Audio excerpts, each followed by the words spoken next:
Welcome to the grossest episode yet of the series playing through every Harry Potter game adaptation. Before getting to the original chapter's main material, Harry finishes his first week of Hogwarts classes. The book mentions a charms class where Ron with his broken wand accidentally gave Professor Flitwick a boil on his forehead. Whoop! The only game original class in this time period is Defense Against the Dark Arts in the PC version. On the way to class, Harry meets nearly headless Nick, who shows Harry a gate that can only be unlocked after collecting all 40 silver wizard cards. The PC and GBC versions have 3 tiers of cards. Gold, which we won't see for a while in the PC version, is never consumed in card combinations in the GBC version. Silver cards of course unlock that gate in the computer game, but have nothing special about them on Game Boy Color. They are just rarer than the most common generic cards. On PC the lowest tier is bronze, and gives Harry an additional lightning bolt stamina bar for each 10 collected. This applies to every card in the Eurocom version. The Game Boy Advance version keeps the effect of collecting cards secret. In both GBA games so far, chocolate frogs instead increase Harry's stamina permanently for each 5 he collects. Harry continues to Lockhart's classroom on the 3rd floor, where 2 Slytherins accidentally break a vase. Filch finds Harry at the scene and blames him, but suddenly Harry hears a sinister voice.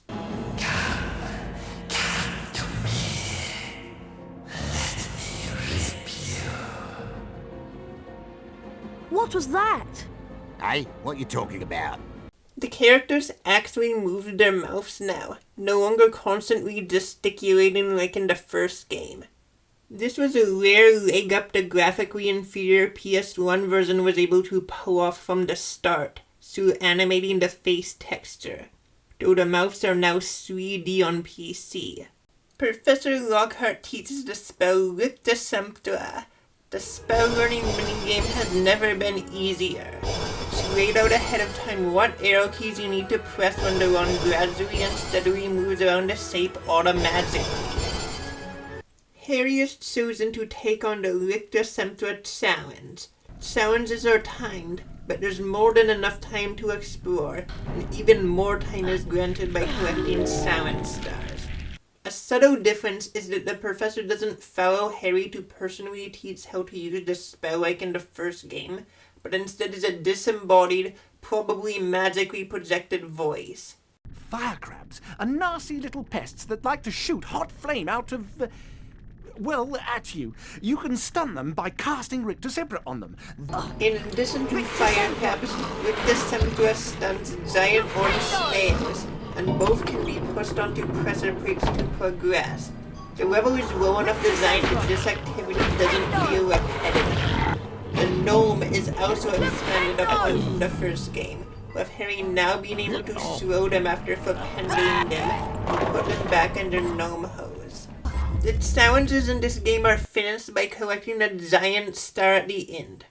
I don't like the laissez-faire approach of the professors in the challenges compared to the first game. This is in character for Lockhart, but the other professors also never set foot in their challenges. Harry used to meet the professor in person at the end to be awarded house points based on how many stars he collected, and there was a clear exit. Here it is unclear how Harry leaves. But leave he does, and goes to the first house point ceremony. Every week, Dumbledore lets a student from the house with the most points enter the Bean bonus room, for a limited time based on how big that house's lead is. The Bean bonus room is obviously a room full of Bertie Bott's beans, which Harry will need hundreds of to buy items from students. I like that the row of house points is expanded beyond the house cup. In the Game Boy Color version, Hermione just joined the party, and like Ron, she has a once per battle ability. She can buff someone, raising a comrade's defense for example. The Weasley twins also have a sop in this game. An annoyance with Hermione is that there are some gender-specific items that the game makes no indication of before trying to equip. The sop also doesn't show what stat boost equipment gives. Thankfully, you can save the game at any time. I should have done that before sopping. In the book, these two games and the PS1 game, Harry ends up going to Quidditch practice. The PS1 version reintroduces the same mechanics as before, though Cohen Creevy acts as an assistant to team captain Oliver Wood. In the book, Cowan just watched practice and took pictures, so Wood thought he might have been a spy for the opponent. Though the first PS1 and PC versions shared these flying through the ring mechanics, the computer version of Chamber of Secrets kind of dumbed Quidditch down.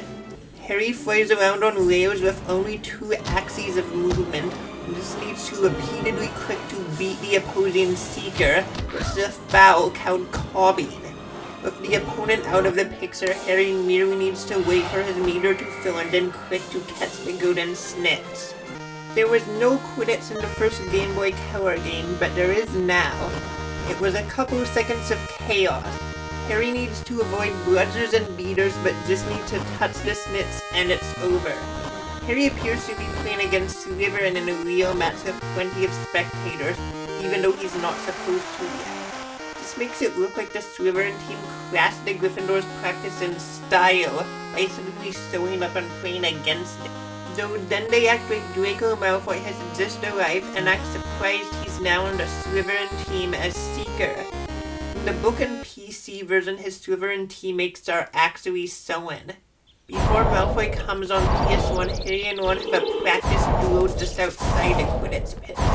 Though Crabbe and Goyle show up with Malfoy, they aren't on the team and weren't there in the book. Professor Snape gave the Slytherin team permission to use the pits to train Draco, so the Gryffindors must leave. Draco's father bought the entire team new Nimbus 2001 broomsticks, which reeks of nepotism and angers Hermione. At least no one on the Gryffindor team had to buy their way in. No one asked your opinion, you filthy little mudbloods.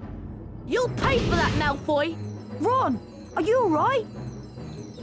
I don't feel so good. Ron, you'd better get to Hagrid's quick. Follow Ron, Harry, and don't let him out of your sight.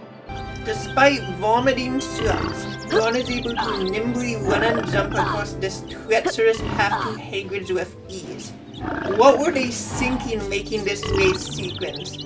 Why did they settle on these ghastly-looking spikes of Daniel Radcliffe and Rupert Grint's heads? It gets worse after reaching Hagrid's hut, immediately followed by another game about catching the slugs in a dog bowl of all things.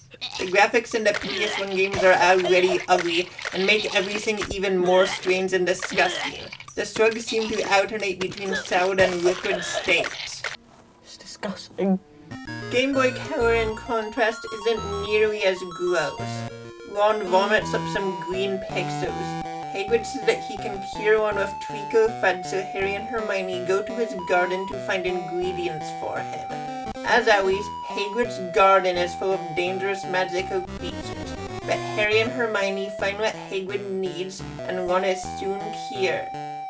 Why Hagrid has this suspiciously specific expertise on slug barfing is unclear. Harry and Ron avoid trouble again in the PC version because Harry intervenes before Ron can cast the spell with his broken wand. Leave it, Ron. He's not worth the trouble. In the PS1 version, Ron, feeling better, explains the derogatory term mudblood, like in the book. How can he call Hermione a mudblood? Ron, it's only a word. Yeah, but that word's the most insulting thing he could think of. Mudblood is a really unpleasant name for someone whose parents are non-magical. There are some wizards who think they are better than everyone else because they're pure blood. Thanks for defending me, Ron. Especially the way your wand's been behaving. Yuck! I can still taste the slugs. I think I need to go and brush my teeth again. Last week in the book and ZBC version, Harry goes to detention for his joyride to school. He has to help Professor Lockhart answer his fan mail. I like that Lockhart is wearing a different outfit. He was previously wearing blue. His flamboyant wardrobe doesn't change in the other games. During this detention, Harry was supposed to hear the voice he heard earlier in the PC version, but that single occasion is the only instance in any game so far. But Harry will soon be hearing things again in the next chapter. What you talking about? I heard a voice. Hearing voices won't get you off. I'll mark this down against you. Now move along while I clean this up. I must have been hearing things.